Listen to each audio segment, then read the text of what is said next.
नमस्कार, मैं ज्योतिष शास्त्री रमेश चौबे आज पुनः आपके सामने कुछ ऐसे महत्वपूर्ण और कारगर उपाय लेके आया हूँ।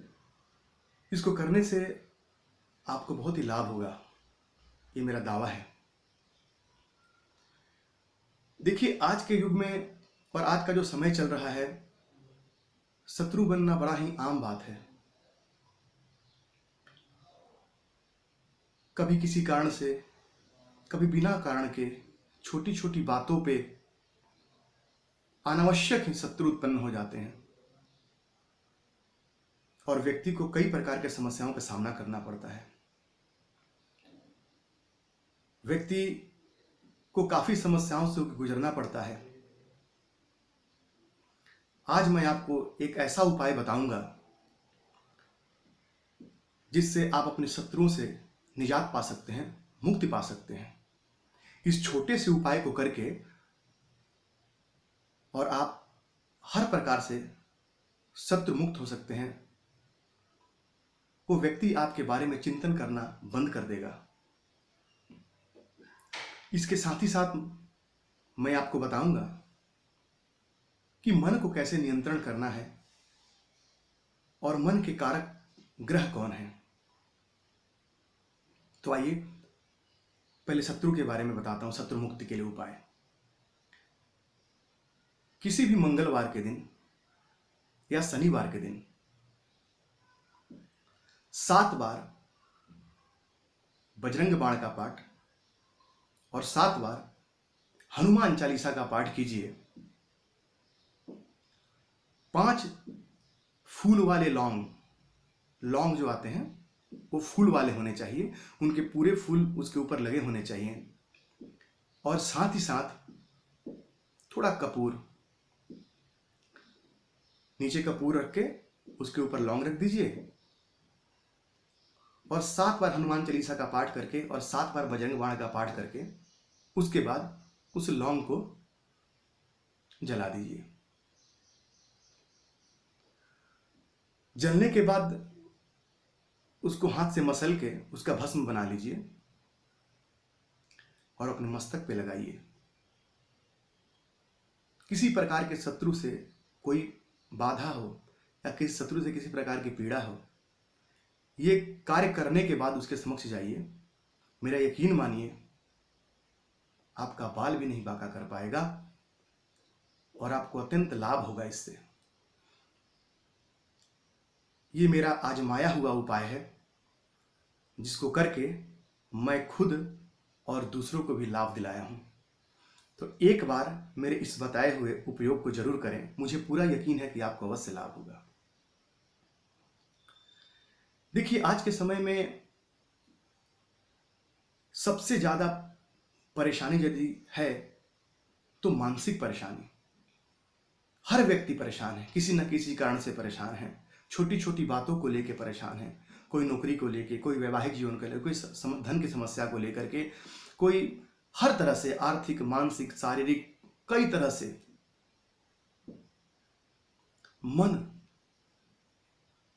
मनुष्य जो मन से बना है वही मनुष्य है। और कहते हैं कि चंद्रमा मन सुजात है, चंद्रमा मन का स्वामी है। कुंडली में चंद्रमा यदि किसी भी तरह से पीड़ित हो तो जातक को मानसिक समस्याएं देता है वो। यदि कुंडली में चंद्रमा नीच राशिगत हो, यानी कि जहां 8 नंबर लिखा हो कुंडली में, उसमें बैठे हो चंद्रमा, पर या तो चंद्रमा के दोनों तरह कोई पापक ग्रह बैठे हो, वो पाप कर्तरी दोष में हो, या तो चंद्रमा के ऊपर शनि, राहु, केतु की दृष्टि हो, या फिर चंद्रमा राहु के साथ, शनि के साथ या केतु के साथ बैठे हों, तो जातक, वो मनुष्य, वो व्यक्ति मानसिक रूप से कहीं ना कहीं पीड़ित होता है। नित्य उसका मन अपने मन को एकाग्रचित नहीं कर सकता, सदैव उसका ध्यान भटकते रहता है, सदैव उसका मन विचलित होते रहता है और सारे सुख होते हुए भी उसका मन अस्थिर होने की वजह से उनका लाभ नहीं उठा पाता है।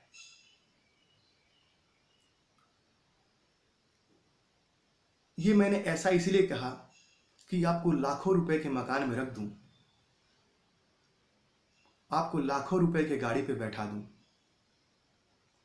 लेकिन यदि आपका मन अस्थिर है, यदि आपका मन ही नहीं लगता है, तो आप उस घर में रहने का आनंद प्राप्त नहीं कर सकते हैं, आप उस गाड़ी में बैठने का सुख प्राप्त नहीं कर सकते हैं। और कहा भी गया है कि मन के हारे हार और मन के जीते जीत। चंद्रमा की गतिविधियों की वजह से ही समुद्र में ज्वार और भाटे आ सकते हैं। जिस प्रकार इस पृथ्वी पे 3 भाग जल है और 1 भाग स्थल, उसी प्रकार मनुष्य के शरीर में भी जल तत्व की मात्रा सबसे अधिक है। बिना भोजन के आप रह सकते हैं, लेकिन बिना जल के नहीं रह सकते हैं। और चंद्रमा जल तत्व का स्वामी है। चंद्रमा जल तत्व का मुख्य ग्रह है। चंद्रमा खराब हो तो न ही सिर्फ मानसिक समस्या, बल्कि माता से अनबन होना, माता के स्वास्थ्य में उतार चढ़ाव सदैव लगा ही रहता है। क्या करें, कैसे हम चंद्रमा के छोटे छोटे उपायों को करके और इन समस्याओं से मुक्ति पा सकते हैं। चंद्रमा शिव जी के सिर पे रहते हैं या सिर पे उनका स्थान है। हम शिव जी की आराधना करके, हम भोलेनाथ की आराधना करके और चंद्रमा के अशुभ फलों को दूर करके और मुक्ति पा सकते हैं। दूसरा, प्रत्येक सोमवार को या प्रत्येक पूर्णिमा के दिन भी चंद्रमा को कच्चे दूध का अर्घ प्रदान करें। उसमें कुछ चावल के जो अक्षत होते हैं वो डालें, सफ़ेद फूल डालें, हो सके तो सफ़ेद चंदन डालें। और जब चंद्रोदय होता है तो चंद्रोदय के समय चंद्रमा को देखते हुए ओम सोम सोमाय नमः इस मंत्र का जाप करते हुए चंद्रमा को अर्घ्य प्रदान करें। इससे आपको लाभ होगा। साथ ही साथ डेली संध्या काल में सूर्यास्त के बाद चंद्रमा के बीज मंत्रों का जाप करें। ओम श्राम श्रीम श्रौम सह चंद्रमसे नमः इस मंत्र का 108 बार नित्य जाप करें। इससे आपको काफी लाभ होगा। माता का सम्मान करें, नित्य माता के चरण स्पर्श करें, इससे आपको लाभ होगा। शिव जी का दूध से अभिषेक करें, शिव जी को दूध चढ़ाएं, और किसी दिन नहीं तो कम से कम सोमवार के दिन यह उपाय करें। इन छोटे छोटे उपायों को करके आप चंद्रमा के अशुभ प्रभाव को दूर करके और उससे लाभ अर्जित कर सकते हैं। और अवश्य ही लाभ होता है इससे। एक बार करके देखिए, आपको काफी लाभ होगा। एक बात और बताना चाहूंगा कि यदि आप मुझसे अपनी जन्म कुंडली के विषय में कुछ भी जानकारी प्राप्त करना चाहते हैं तो कमेंट बॉक्स में जा करके अपना डेट ऑफ बर्थ, प्लेस और टाइम दीजिए। मैं आपके 1 या 2 सवालों का जवाब दूंगा। आपकी कुंडली YouTube के माध्यम से मैं दिखाऊंगा और आपको आपके सवालों का जवाब दूंगा, 1 या 2 सवालों का।